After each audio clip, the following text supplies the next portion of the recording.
Welcome to the Alchemy for Authors podcast. I'm your host, Jo Bueller. If you're an author, aspiring author, writer, or wordsmith, you're in the right place. Join me every week as I chat with authors and industry professionals and share my own experiences about using manifestation and mindset practices to supercharge our writing lives. We'll explore ways to overcome writer's block and imposter syndrome. We'll find motivation and inspiration to get our butts in the chair and our stories written. And most importantly, we'll embark on creating lives and livings doing what we love. If you've ever dreamt of a prolific, wealthy, happy or healthy author career or writing practice, then this show is for you. So let's dive into Alchemy for Authors.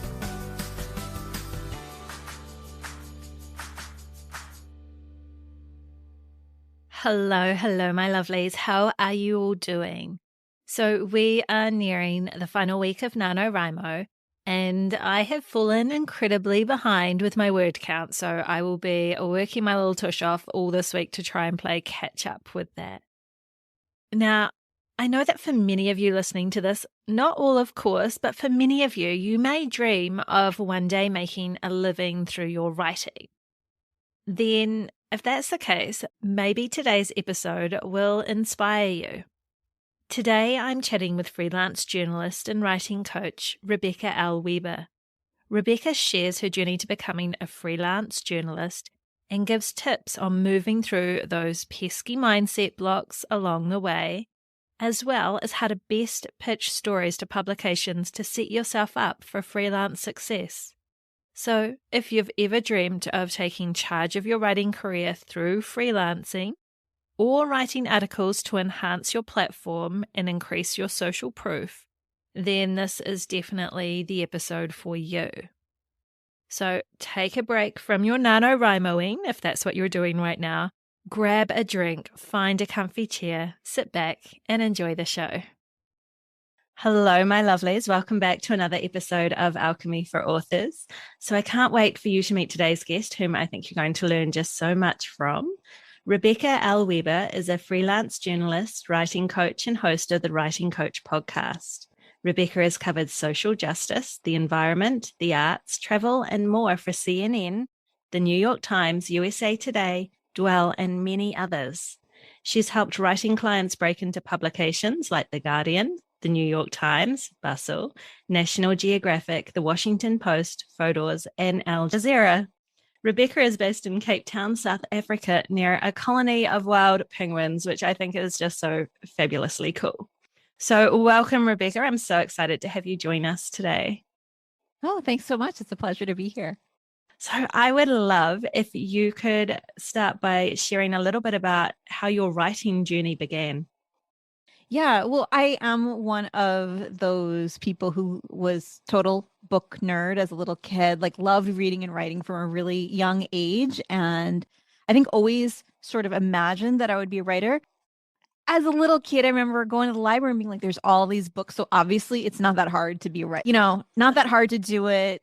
Like there's a lot of demand for that kind of thing, which has some merit. And then I actually sort of took a different pathway. I started off I did do an English degree as an undergrad, but then taught for a while, and then came to a point in my career, in my education career, that I was not thinking I was not quite on the right track. Like it was close to what I wanted to be doing, but not quite right. And I wound up taking a job as a junior editor where we didn't have any staff writers. We worked with only freelancers. And once I started seeing what they were doing, I was like, this is really interesting. I think that's what I want to do. And so I started pitching stories on the side and I got really hooked. So I had that day job and I kept pitching and pitching until I felt like, okay, I think I'm okay now to go full-time freelance.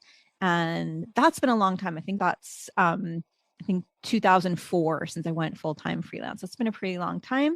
That was when I was living in Washington, D.C. So I should just say that, at the time, I think it was initially the writing and the idea of putting together story ideas that really appealed to me.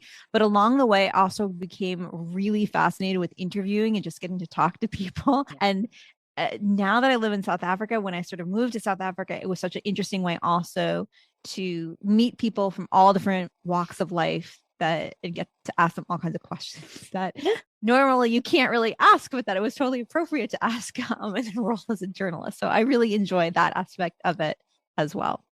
That's wonderful. That is so neat. So, when you were first introduced to people who were freelance journalists and that, what was the immediate thing that really drew your attention or that you were kind of attracted to maybe looking at it yourself? I think that the appeal of it, well, first of all, I didn't really meet them. I was just getting their, it was all remote. Sometimes we actually still back then got actual snail mail, but it was mostly by email and sometimes by phone conversation. And I got to see how it was that they were presenting stories to the editor, or sometimes the editorial team would say, here's what we want to do. And hearing those conversations about how they put together a story idea, the concept, the kinds of details that they wanted to be brought in, and then also how sometimes a story idea would seem just right for a certain kind of person, the way that they thought and the kinds of things that they could bring in. That whole process to me seemed really, really interesting. And I thought I could do it. The team where I worked was totally like, you're not writing for us. Like, you don't know what you're doing, like, yeah, I had no experience, but I could see, I was like, I think there's something about this process that seems very, very interesting and engaging. And so that's why I started pitching elsewhere, because they weren't going to be right for them. Occasionally I wrote very, very short things, but for the most part, I had to go off to somebody else who didn't have a preconceived idea about what I could or couldn't do. It was just like, here's a story idea. And they're like, oh, that sounds good. We don't know who you are. Go ahead. That's so fascinating to me that your workplace or where you were at that time wasn't supportive of you delving into this area. So, what gave you the confidence to just do it anyway? Well, the first pitch that I got assigned, I I was studying this one section. It was like a weekly section in a newspaper that I already read and was like, oh, I really like the stories they do each week. And I came across a story that I thought was a really good fit for them. And I remember I kept thinking, like, well, why haven't they done it? Why haven't they done it? And thinking, like, there must be a reason why they haven't done it. And I wrote up this pitch, and then each week would look to see, have they done it yet? Have they done it yet? And so I was sort of like in that doubt, like maybe they won't give it to me. And I came to this point where I was like, I better just send it in, because I think this is such a good fit. If it's not, I need to know one way or the other. And they did think it was a good fit. I don't know why they hadn't done it. It probably just wasn't on their radar. Somebody else hadn't suggested it. And the way that I presented it made sense for them. And they said, yeah, like let's give this a go. Awesome. So, how long was that transition then from being able to have it more as a side hustle, pitching and things like that, to eventually become your main income earner? Yeah. I mean, when it was on the side, I was always very clear from pretty much from the beginning. I was like, I think that I want to do this. And then I became more and more intentional about it. And so from the very beginning, I was always trying to pitch places that paid well and that had a wide circulation, because I thought if I'm going to leave my full-time day job, which was a nice enough job, it just wasn't that exciting. Yeah. If I'm going to leave that security, I need to not necessarily already be earning a full-time income through the freelancing, but I need to know that I have the ability to market myself. I have the ability to pitch and get assignments. So I don't remember exactly how long that took, but it was probably like a good year of actively trying to build up that portfolio, as well as trying to see what worked and what didn't work. I mean, I don't want to say I got lucky with that first pitch, because it was a good match, but it was very fortuitous that my first one did get assigned for me, because I saw right away, like, this is possible. This is a pathway that does work. Fantastic. So, what do you think then was the toughest part of that writing journey for you? What was the toughest part of going out and starting to pitch to other places? To be honest, those early stages, I think it was so intriguing to me, so fascinating. I was learning so much about, on the one hand, the sort of freelance side of things, as well as the journalism and how to come up with an idea and how to contact people and how to write it all up in such a way that it makes sense. Those things were so interesting that they really drove me for quite a while. And I think that for me, the biggest challenge was actually a few years in, when I sort of had done the things and I was sort of looking for what's the new challenge. And then there was a lull in the market when there was the previous recession, right? In like sort of 2008, where a lot of outlets were not looking for new work, or they had smaller budgets. And I was just kind of like, that I found challenging, because I still had the drive to a certain extent, but the outside circumstances were sort of changing around me. I think that that was the first really big challenge I had to the freelancing. Yeah, yeah, it would have been, I'm sure. And so, as writers, like we're always faced with a lot of mindset issues or mindset things that can come up and block us from moving forward or make us doubt our abilities and all of that. So, when you were in that situation and the outside world really wasn't aligning with your own ambition towards your goals and what you wanted to do, how did you go about keeping your energy high, your vibe high, to keep on pitching, to not give up, to continue along that path? Yeah. So, I mean, it's not like it's every day is just sort of like, hey, I'm going to decide my mindset is high. It's perfect. I think there has to be a certain amount of awareness of allowing and acknowledging this is more difficult than it was before. And it's okay that I have more doubt right now than I maybe did before. I think that that's probably for me one of the biggest sort of, if you can say, like sort of like personal development through the professional work, is learning to see that doubt is part of the process and it's always going to come up, and just getting used to the fact that it comes up. And because I don't get as freaked out by it now, I think that means that it doesn't come up as much. And then even when it does, it's sort of like, oh yeah, I've seen this before.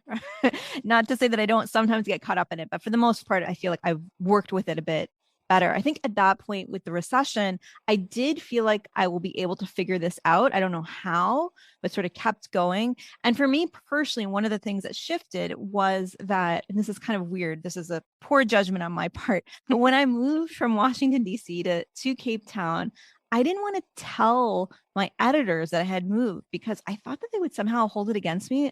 This is a really not a very good mindset that I had. And so I was trying to pretend as if I was in DC, even though I obviously wasn't. And when I let that go and decided to say, instead of just not mentioning where I am, I'm going to actually step into that and put that, say, for example, on my website and let people know that that's where I am and have this something extra offer.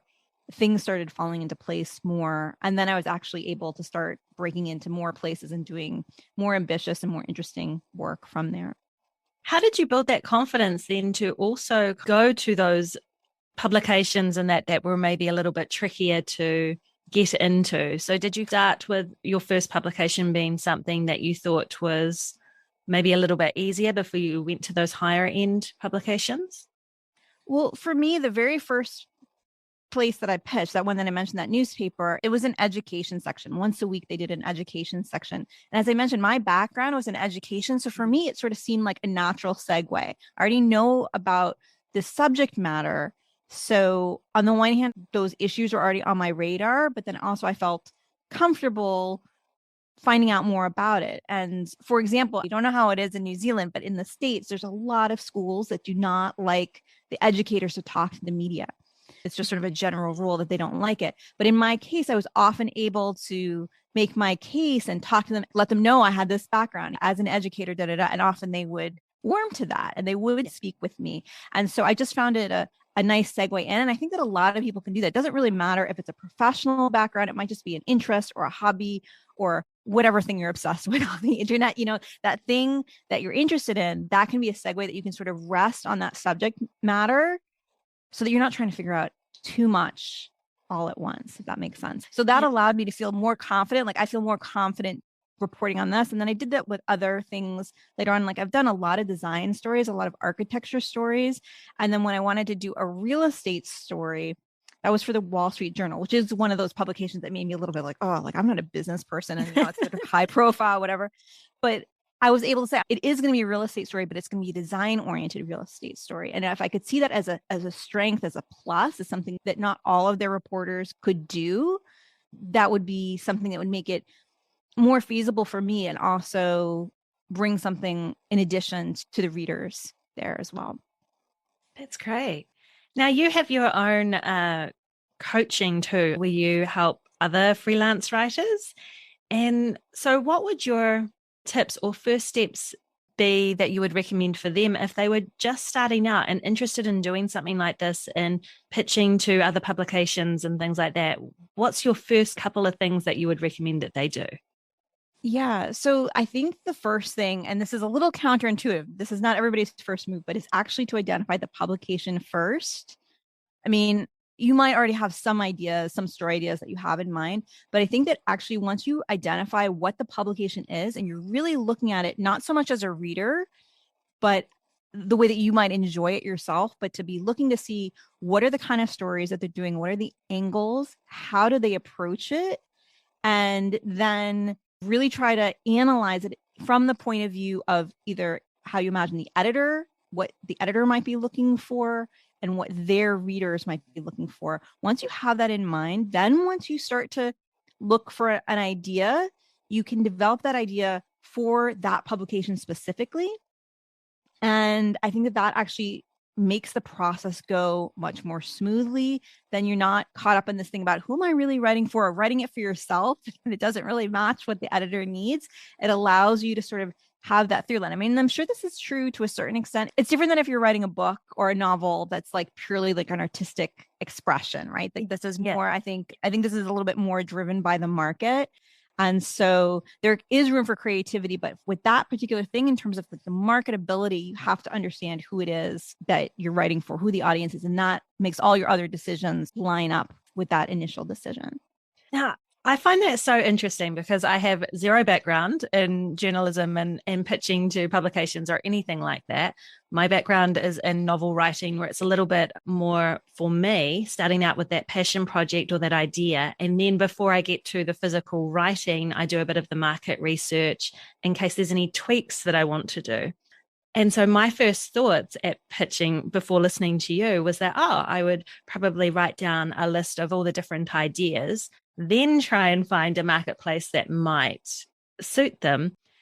And so I find it really interesting that you've kind of flipped that over and said, no, because it's more of a market based, I guess, being a freelance writer, you need that income. That's part of what it's about. So you find those publications that interest you, and then you start to think of those ideas. So I find that really fascinating. Look, I mean, you can do it the other way. It just takes longer because then you sort of, especially if you go too far in, like if you're just writing a few ideas, obviously, you're not spending too much time. You say, here's, sort of the kernel. But if you get too far into that and then you start looking, you're trying to find something that matches what you've already written up.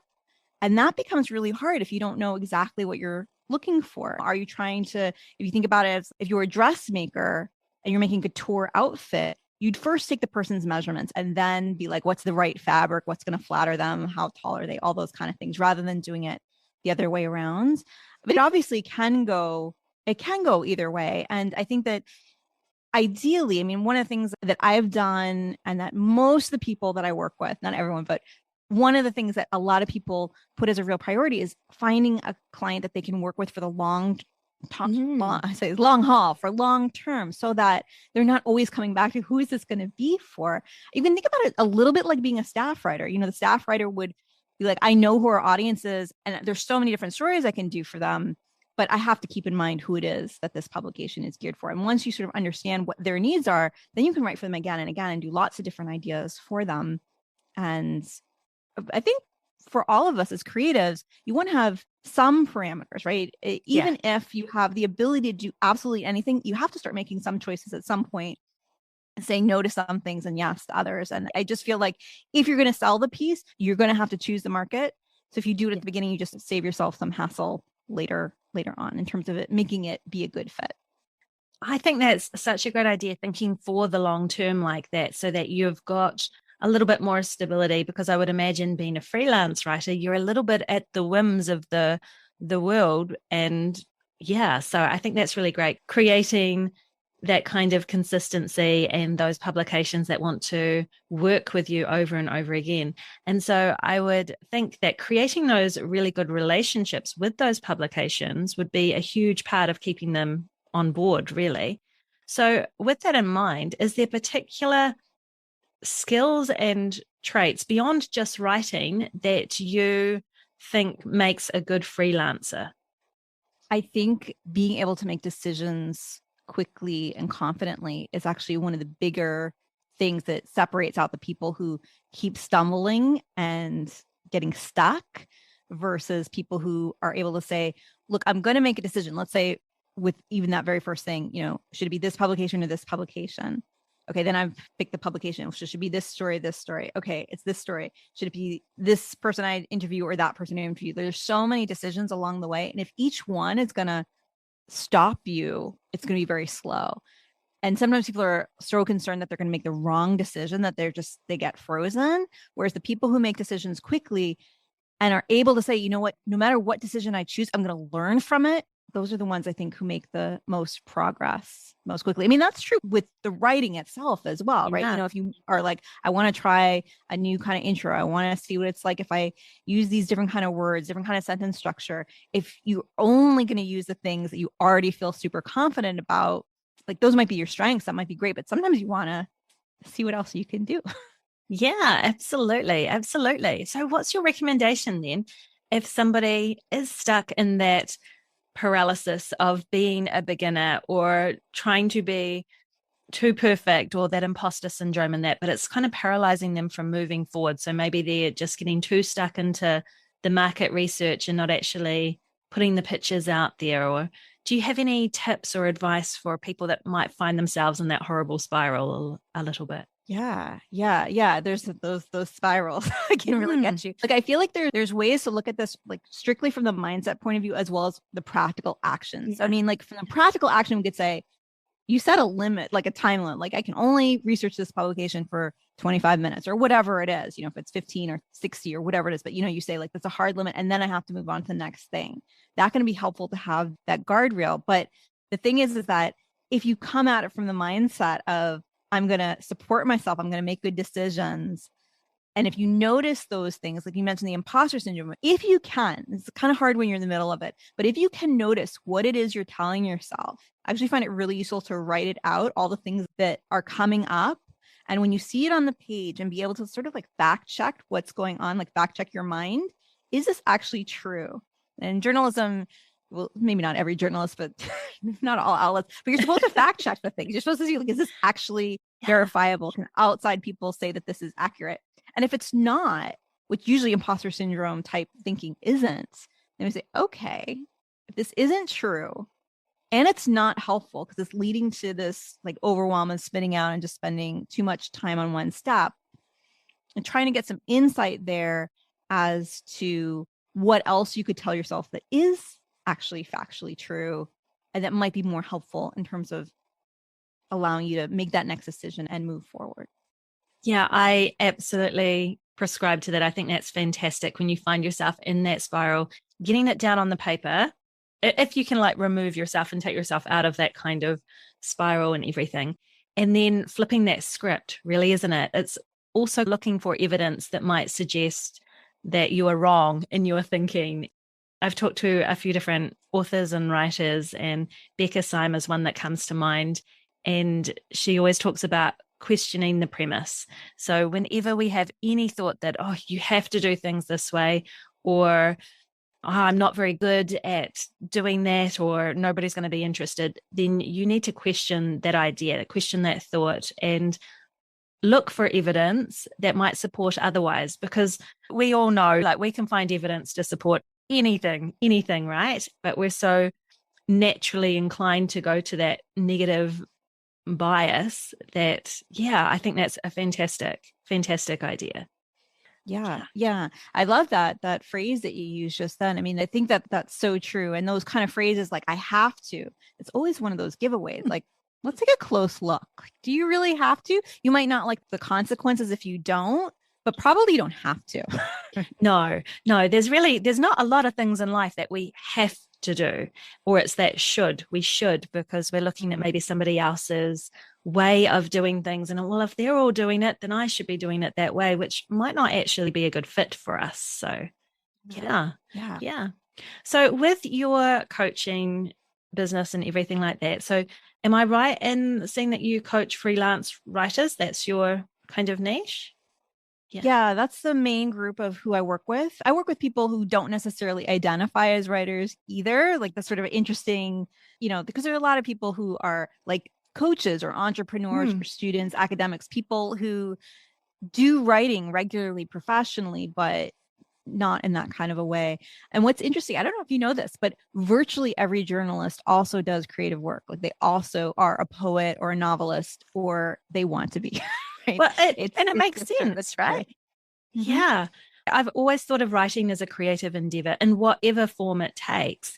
And it just makes sense to me. Creatives usually have more than one passion. We're usually quite multi passionate. And if you're fallen in love with a written word, you tend to fall in love with lots of different aspects of it. You're not usually narrowed down to the one. So that totally makes sense to me.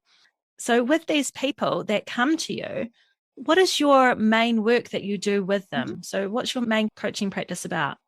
The most common thing that people come to me for is with this help with breaking into publications and establishing those long-term, those ongoing editorial relationships, and making sure that that's in the context of doing work that matters to them and to their readers, the world. However, do they define that?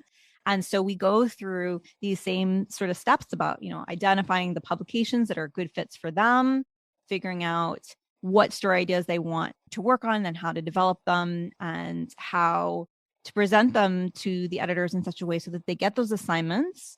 And we do it sort of, on the one hand, there's this sort of external set of skills. This is something that most journalism schools don't teach. And so there can be a lot of questioning about, why don't I know how to do this, especially for somebody who's already had this long career and background. They know how to do the work, they know that they can write the article, but there's a gap between their ability to do the work and to get the assignments. And so we also address the mindset issues that have cropped up for them along the way. And yeah, so we do that, both of those things together, both the internal mindset work as well as the external pitching skills. And I think that the complement of those two together allows people to move forward and to really be doing the kind of work that they most want to be getting out there. That's fantastic. And I'm all about that. People following their passions and doing those things that feel like they have meaning and purpose to them in whatever form that takes. So that is so cool. Now, with the clients that you get, is there maybe a general underlying struggle that you find a lot of them might have, or something that's quite common when they come to you? Yeah, I mean, you already mentioned for the most part, it's doubt, Yeah. imposter syndrome, a sense of not belonging, a sense of things that they're somehow their work is not enough, which is usually a variation of that they're not enough. Most of the people I work with are women. And I definitely look, I mean, those issues I think are universal. Pretty much everybody deals with doubt. But I think that if you are a woman, if you're a person of color, if you're identify with some other group that's been marginalized by society as well as by the media, there have been changes in the media, but it's still dominated by white men, right? Like, that's still the reality. And so there's this sort of core doubt, like it's part of the human existence. But then there's additional sort of gatekeepers that are there as well that make it that additional sort of the additional layer of work that there has to be done, that you have to get to a certain point to be able to actually put yourself out there and not have it all be contingent on somebody else validating you, right? You don't want to be in the situation where you feel a lot of times people think like, oh, if I could only do this one more external thing, then I'll have made it, then I'll feel better about myself. And it's like, unfortunately, that's not the way it works. You might feel better when you break into this publication or when you get this book contract or whatever the goal is, but that doesn't last. You can feel great for a while and then you sort of revert back to whatever your old ways of thinking. So if you can change your thinking now, wherever you are with your writing, about how you feel about yourself and how you feel about your writing, you'll be able to grow with that as your writing progresses as well. I am such a believer of that. I really do think that our beliefs are the core thing we need to get right if we want to be successful in anything that we do, if we want to be able to move forward in anything we do. So that whole mindset thing is really like almost like 90% of the work. Anybody can learn to write, and we bring our own different things to that, but you can get taught to write in different ways, and you can learn the tips and tricks to get into different niches and whatnot. But if we don't have that mindset to support us, then we're not going to get anywhere, or we will, and then we'll fall down because we didn't maybe get the praise that we wanted, or we got criticism and we didn't know how to deal with it, and that kind of thing too. So I think it's such a core component. And I would, yeah, imagine that anybody in the realm of doing what you're doing, where you coach and work with other writers, that's got to be probably a big part of what you do as well as the nuts and bolts of how to pitch and get out there as well. Yeah. Yeah. When I started, to be honest, because everybody expresses, or at least when I was starting, they expressed they wanted the nuts and bolts. So that's what I Hmm. emphasized. And one by one, I saw all of the sort of the mindset issues coming up to the point that I was just like, this is obviously something that really needs to be integrated. And then the more I offered it, the more I talked about it, the more people would say, yeah, this is what I need. This is what I need. It's not that you don't need to have the external skills as Yeah. well, but those can be learned relatively quickly. Whereas we often have this old thinking and thought patterns very often from childhood, or maybe even from, Yeah. infancy, that Yeah. they usually are very, very deep, and they usually predate. I don't say predate writing, because so many people do start writing when they're young, but certainly, predate freelancing or having your first book published or whatever it is. Yeah. And with the mindset things too, is that we can think we're on top of them and then they come back. So it's always like a work in progress, isn't it? Like it's not something that you're like, oh, I sorted that mindset issue. It's not a problem anymore. I can leave that. But they love to, yeah, pop their heads back up again and just Yeah. test us, don't they? So yeah, that's really cool. So I would assume this is all an assumption because, like I said, I know very little about what you do in terms of that journalism and pitching to magazines, having not done it myself. But I would assume that a lot of people who are coming to you are wanting to make this a career. Am I correct in that? And so they're looking for creating a strong income base. And we've talked about trying to get those publications where we can write for consistently that want us on board with them. But is there other tips, whether nuts and bolts or mindset, that you would recommend for somebody maybe going this route that wants to establish a strong income or earning from this? Yeah, well, there's a bunch of different things in terms of the pitching itself, the things that can help make a pitch really pop out, right? So that can be something like making sure that there's like a really clear reason why the piece needs to be told now. So a lot of times people think about this as a time hook or a news hook, or like something has just happened. That can work, but for most freelancers, a lot of times freelancers want to do features as opposed to breaking news. And so you can think about it, there being some longevity, can still be hooked to something that's going on with current events, or something that's happened this year can still be timely. You want to not confuse your own sense of urgency, like I've got to get the story placed, with the urgency of the story. But for the editor, they want to bring something in that needs to be pulled now, that it's got a relatively short shelf life, and they're more likely to say yes because they want to make sure that they get it, that that they don't miss out on that one. And same thing with the readers, that the readers are more likely to read something that isn't evergreen. Again, different, very, very different than with a novel. I'm sure that with some Yeah. novels, like there is that sort of timeliness. Some just hit the market at the right moment. Thinking, I guess, just generally about what your editor's going to need to know to be able to answer their main questions, demonstrate that you understand their tone, their style. You can be thinking ahead about how the story will be told visually. Virtually every publication has got, whether it's photography or illustrations or videos, like there's some visual component. So if you can be, you might not be the one who's actually executing it, but if you can be thinking, hey, this is how visuals could work in, just even a sentence or two about that helps the editor imagine what it's going to look like as well. Again, it just shows the editor that you're with them, positioning yourself as being part of the team.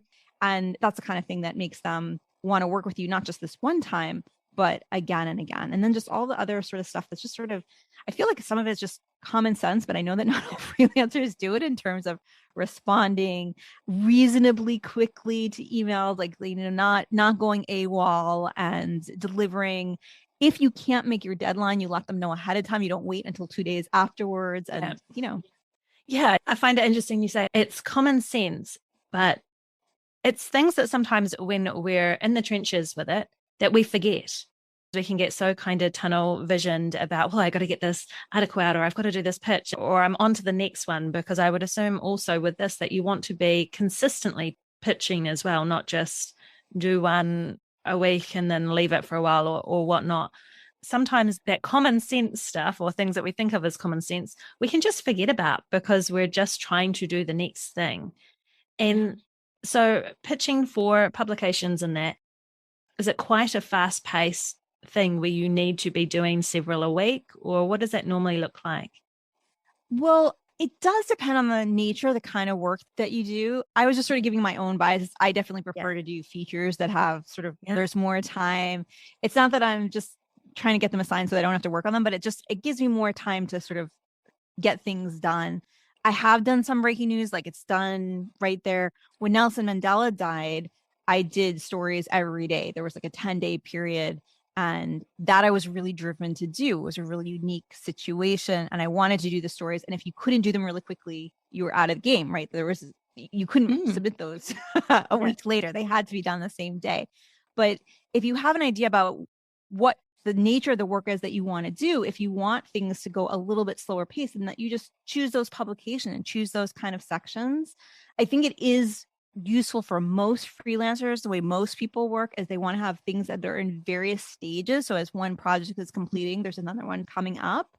And yeah, I mean, that's the way I've always preferred to do things, as opposed to like, let me pitch everything now, pitch 10 things and then wait to hear and then like have them all come due at the same time. That's less appealing to me. But one of the things for sure is that once you start working with the editors, if they have a good experience, they will then start coming to you and saying, we developed this idea, are you interested in this? And they start to understand what your strengths are and what your specialties and interests are. And then you start having this conversations. It very often can be very casual. Then you start just being able to say, like, I've got one or two sentences. What do you think about this?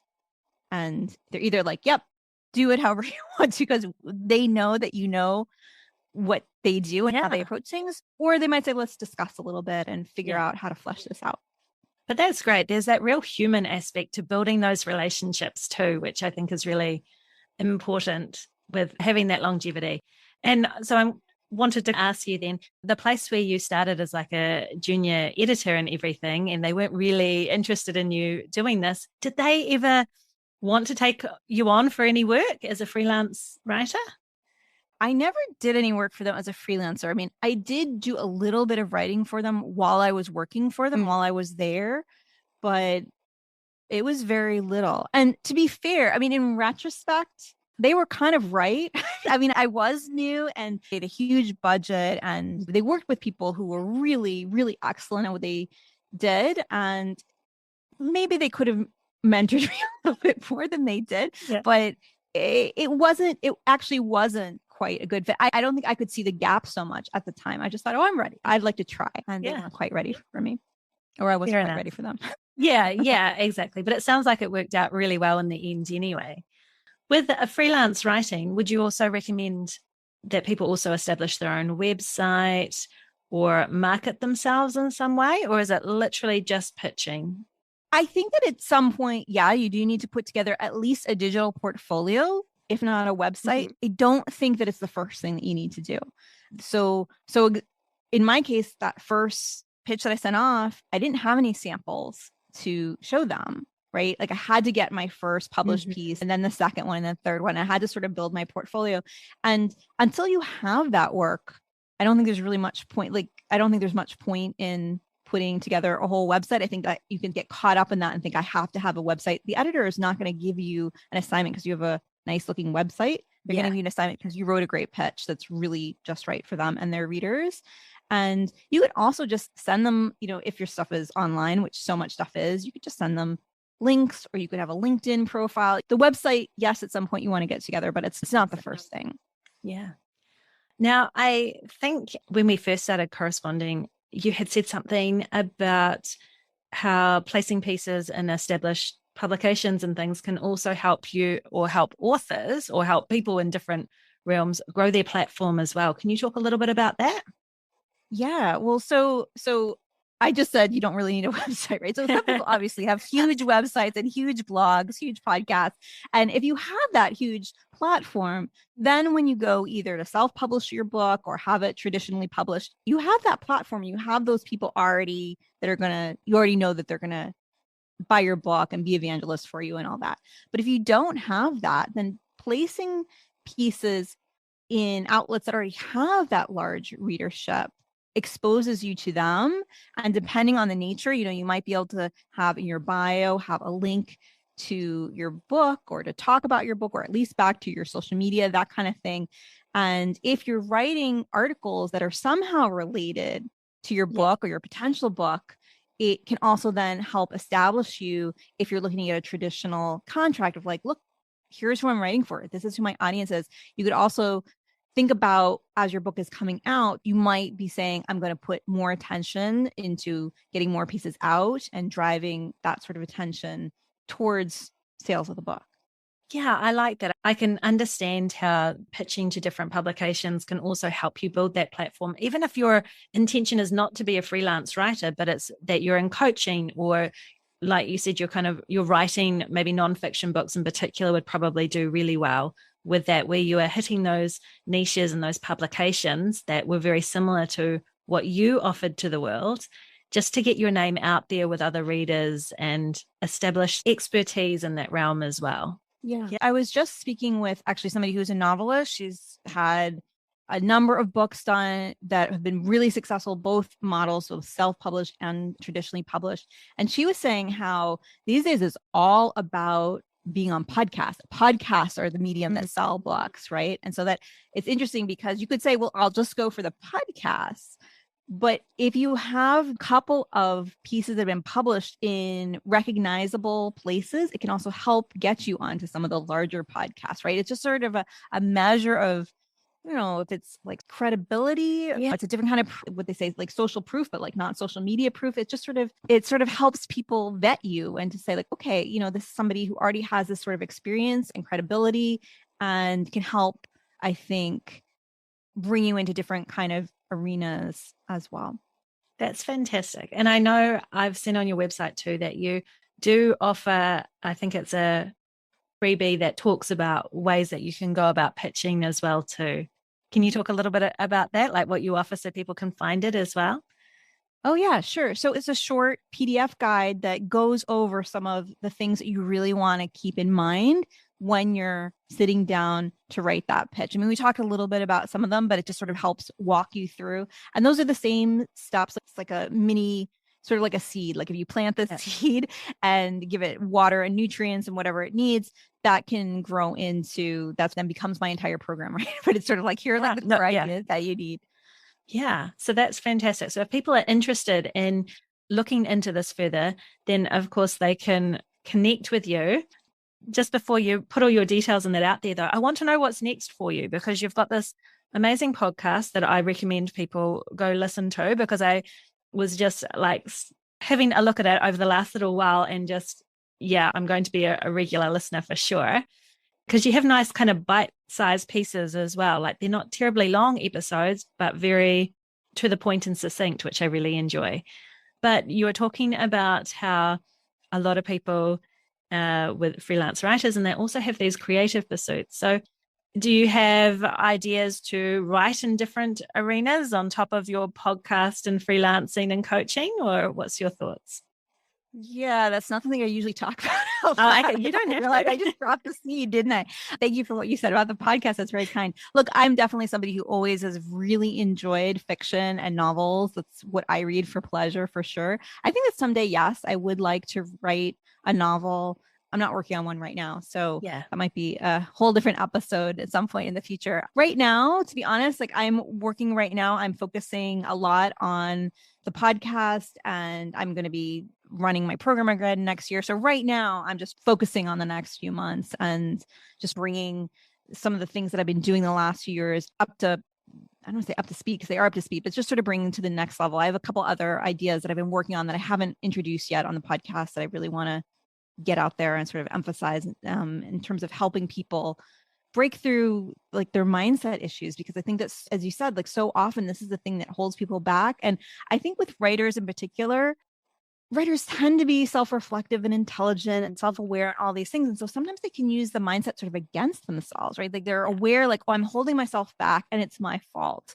And it's sort of like they've got some awareness and then they're using it against themselves. And then it becomes this whole, you know, additional layer of like shame or guilt. And I'd really like to help people see that and sort of be able to use tools to be able to bring more compassion to themselves as they're working through these issues so that they can get to their work, so that they can really focus on the writing that they want to complete and get out there. Oh, I think that's wonderful. We need so much more of that. So I think that's so good. How can people connect with you? How can they follow you to learn more about these programs that you'll be announcing in the future and everything like that? How can they stay in touch with you? Yeah, the easiest way is just on my website, which I said you don't need one. At some point you do, but my website is RebeccaLWeber.com. And the How to Pitch Guide is just that. It's RebeccaLWeber.com/how-to-pitch. And you can download that for free if anybody's interested. And there's links on my website to everything else, the Writing Coach podcast, to me on social media, my email, anything like that. Yeah. And I highly recommend that people go check out, like I've seen you on Instagram and your podcast and everything. You're just a wealth of knowledge. So I think people can get so much out of just connecting with you and following you. So thank you so much, Rebecca. It's been such a joy having you on the podcast today and learning, about a field that I just don't really know much about. So I appreciate you sharing all that. Oh, thanks so much. It was really a pleasure. I appreciate you having me on, and it was a pleasure on my end to speak with you as well. So here are the takeaways from today's show. 1. Identify the publication you want to pitch to first. 2. Do your research to get an idea of what the editor may be looking for and who your audience is. 3. Then start to look for an idea for that publication specifically. 4. Consider the long-term strategy of finding a client you can work with for the long haul by knowing their audience and what their needs are. 5.